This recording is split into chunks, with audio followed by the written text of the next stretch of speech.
Oh glória, paz do Senhor Jesus Cristo, Deus seja louvado.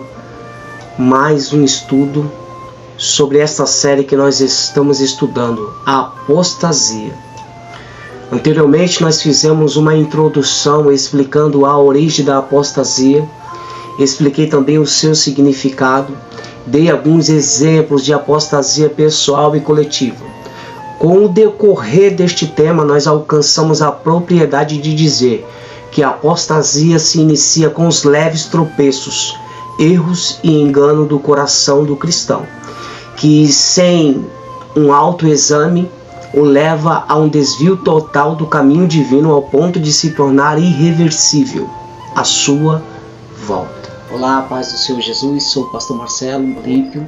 Este é o nosso canal Princípios da Fé, que apresenta diversos estudos bíblicos para o seu crescimento na fé e na graça. Se ajunte à nossa comunidade, se inscreva no canal, nos fortaleça a propagar o Evangelho do Reino de Deus e ative o sino para receber novos vídeos a toda semana. E se você gostar, deixe o seu like, uma sugestão de algum tipo de doutrina que você queira se aprofundar. Mas a questão é, o que especificamente leva um crente professo se envolver nos profundos laços da apostasia? Vejamos. Em resposta, centralizamos que o fator principal é a ausência da fé e obediência à palavra do Senhor. E a partir disso nós veremos algumas ramificações bem interessantes. Primeiro, a ausência de fé e obediência à palavra de Deus. Fé e obediência é o que Deus espera de todo homem.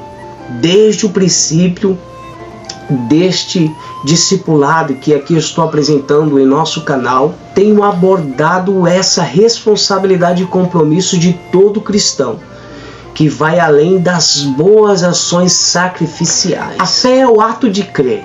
Seu inverso é o quê? Incredulidade, desacreditar de algo ou alguém. E esses momentos críticos é algo que ocorre na trajetória de qualquer cristão. Todos, de certa forma, estão sujeitos a eles. Porém, o seu desfecho é o resultado da decisão que cada um toma neste momento conflitante. Esses, por sua vez, é o reflexo das batalhas espirituais que o crente enfrenta em sua trajetória cristã. Para entendermos melhor, a fé que firma o mesmo, neste momento passa por conflitos de incertezas e dúvidas, que são, no caso, as munições do pai da apostasia, como expliquei lá no primeiro vídeo.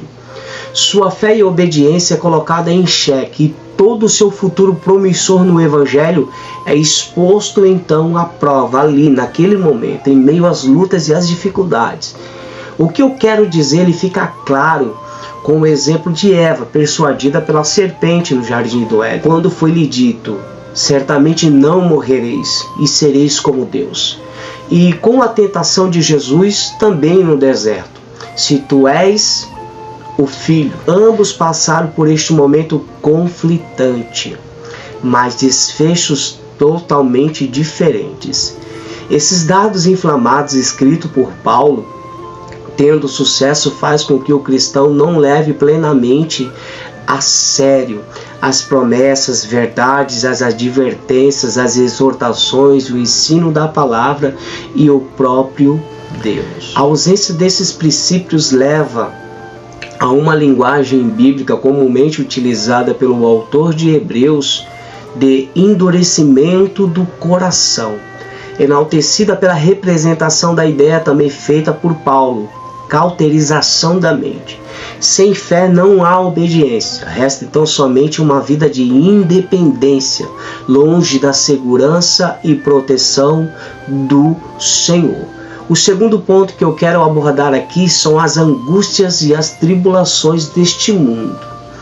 Jesus deixou bem claro em seus ensinamentos que a salvação ela é condicional e a exortação a uma fé perseverante é vista em muitos trechos bíblicos. Prevendo a apostasia, Jesus expôs um dos fatores que levam a este naufrágio da fé, ao dizer em Lucas 8,13: e os que estão sobre pedra, esses são os que, ouvindo a palavra, a recebem então com alegria, mas como não tem raiz, apenas creem por algum tempo e logo após isso, quando vem a tentação, elas se desviam. A tentação que Jesus menciona neste texto, ela é explicada também em Mateus capítulo 13, versículo 21, que nos diz que não tem raiz em si mesmo, mas antes é de pouca duração.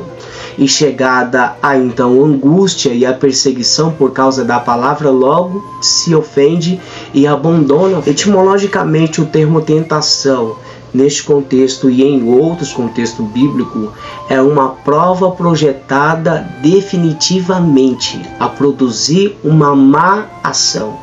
E ela é mencionada como vinda do próprio inimigo das nossas almas.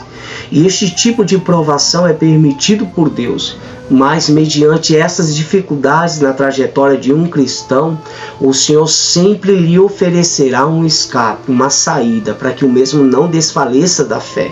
Pois também está escrito na palavra de Deus em 1 Coríntios 10, 13, não veio sobre vós tentação senão humana, mas fiel é Deus, que vos não deixará tentar acima do que podes. Antes, com a tentação, dará também o escape para que a possamos suportar. E vale lembrar que todas estas tentações advindas aos autênticos servos de Deus também semelhantemente veio a Jesus em sua natureza humana. Nossos irmãos no início da igreja primitiva padeceram muitas perseguições, principalmente os cristãos judeus, que eram taxados de seguidores de mais uma seita existente. Essas provações eram mais um motivo para desistirem então da fé.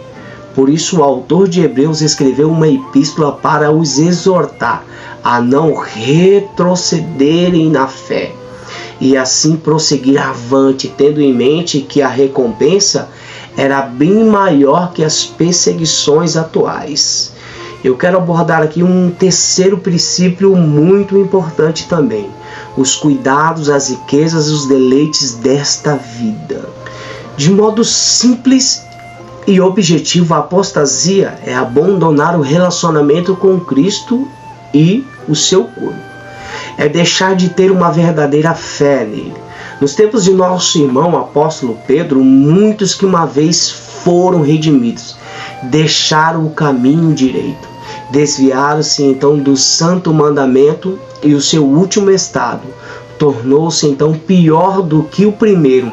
E estes foram homens que começaram bem no evangelho. Se observarmos, eles aceitaram com alegria a semente, no caso a palavra, mas no decorrer de suas trajetórias foram sufocadas com os cuidados deste mundo, as riquezas e os deleites da vida, não dando assim frutos perfeitos, como Jesus disse em sua parábola: e aqui caiu entre espinhos, esses são os que ouviram, e indo por diante são sufocados com os cuidados, riquezas e deleites da vida, e não dão fruto com perfeição.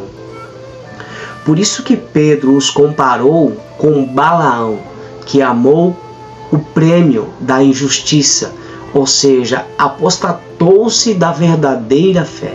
Semelhantemente, Demas, como eu disse anteriormente, foi um grande homem de Deus, mas por amar o presente século, abandonou o evangelho, e o apóstolo Paulo, em um de seus momentos mais críticos e difíceis. A Bíblia nos diz que o amor ao dinheiro é a raiz de todos os males, e foi por este amor ao dinheiro que Judas Iscariotes apostatou-se da fé, transpassando a si mesmo, trocando então a sua salvação por 30 moedas de pratas. Os cuidados, as riquezas, os deleites desta vida, a todo momento tenta amoldar o cristão ao seu sistema de vida. Todas as suas realidades não podem ser maiores do que as do reino celestial.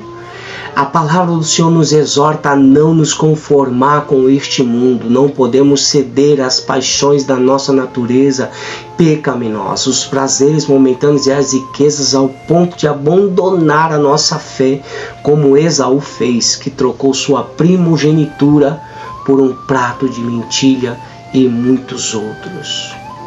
Que em nome de Jesus Cristo você possa ter entendido este breve estudo bíblico. Fique atento aos próximos vídeos que abordarei ainda sobre este assunto, sobre essa série tão profunda. Que Deus possa iluminar os seus caminhos e os seus pensamentos em o nome de Jesus Cristo.